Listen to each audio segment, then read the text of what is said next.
Muy buenas noches a todo el plantel docente de la Cátedra de Anatomía Humana de la Universidad Pública del Alto.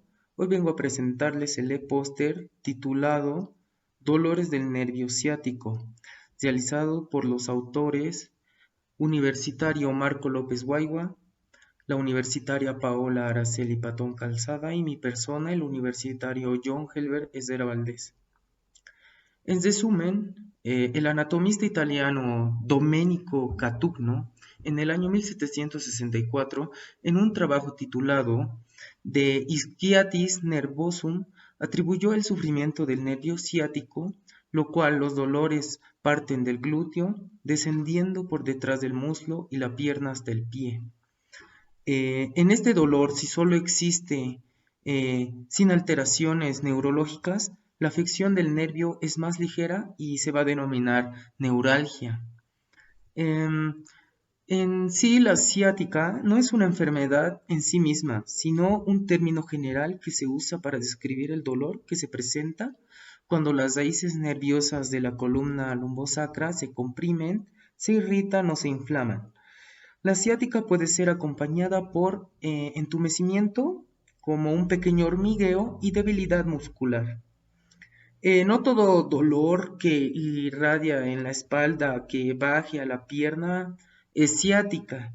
En la mayoría de los casos el dolor se extiende hasta por debajo de la rodilla. Una pequeña introducción. La ciática se refiere a un dolor que se irradia a lo largo del trayecto del nervio ciático, ¿ya? Este nervio se origina en la zona inferior de la columna. Las raíces nerviosas están en las vértebras lumbar 4 y lumbar 5 y se extiende por la pierna hasta los dedos de los pies. A su vez conecta la médula espinal con la parte externa del muslo. Los músculos isquiotibiales y los músculos de la parte inferior de la pierna y los pies también. Y el nervio ciático se lesiona con mayor frecuencia cuando pasa por la escotadura ciática mayor.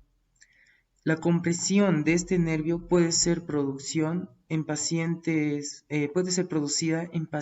en coma y clínicamente se manifiesta con dolor que habitualmente se localiza en la proximidad de la lesión del nervio. Anatómicamente hablando, el nervio ciático comienza en las raíces nerviosas de la columna lumbosacra que se unen y se convierten en el nervio ciático. En los glúteos. En la parte de la pelvis, el nervio ciático pasa por un conducto llamado foramen ciático y luego pasa por debajo de los músculos glúteos.